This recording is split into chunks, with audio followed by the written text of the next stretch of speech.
The kitchen was actually built around the pizza oven. It was one of the first things after they did the floors.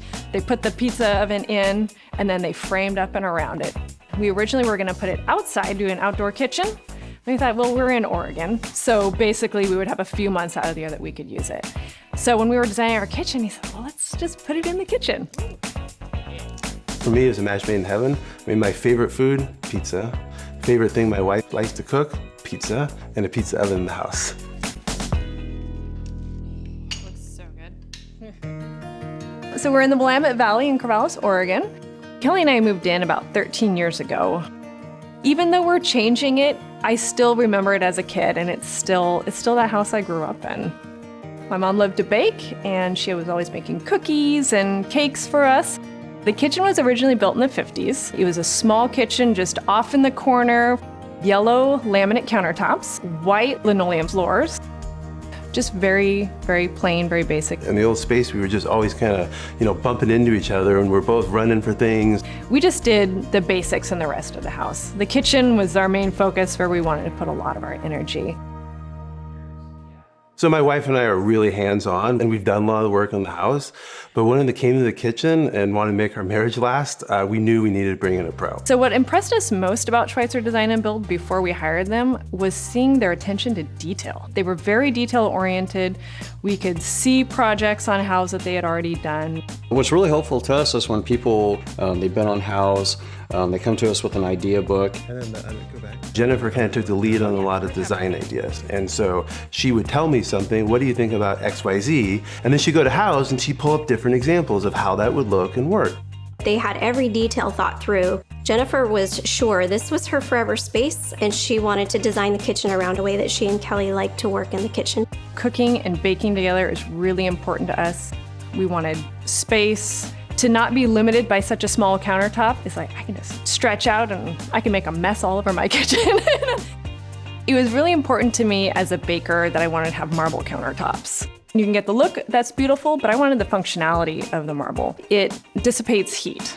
So if you're making croissants, say, you don't want the dough to get warm because you don't want the butter to melt. So you roll it out on your beautiful marble countertops and it takes the heat right out of it and you can just work away. I wanted to be able to use a big island. And so to do that, we made a little baking section on the inside. I have pullouts that have different flours, different sugars, everything I need right there. And I could just have big working space all around me, as much space as I need. There's no concern that the marble stayed perfect. You can see a little stain from a wine bottle or tomato juice that was spilled from after, pizza. It's like, that's okay, they're just little memories now to us. The countertop goes all the way up to the edge of the window, and then we can pass food to the outside or back and forth. Well, if you have a pizza oven, we realized quickly you need a place to throw pizzas. Ryan suggested, why don't we make a vaulted ceiling in there to match the rest of the house? And we went, wow, that really makes sense. So now we have a place to throw pizzas, and it also lets more light into the kitchen. Lighting was really important for them, a combination of natural light as well as LED. So Jennifer had this really fun idea that she would like her pantry to be hidden, very accessible, but just kind of make it so it doesn't stand out like a sore thumb like some pantries do. I had originally wanted a secret door. It didn't make it into the original design, but our cabinet maker, David, was talking about, he had just done one. I was like, oh, David, I'm really super excited about that. Can we do that? And he said, yeah, of course.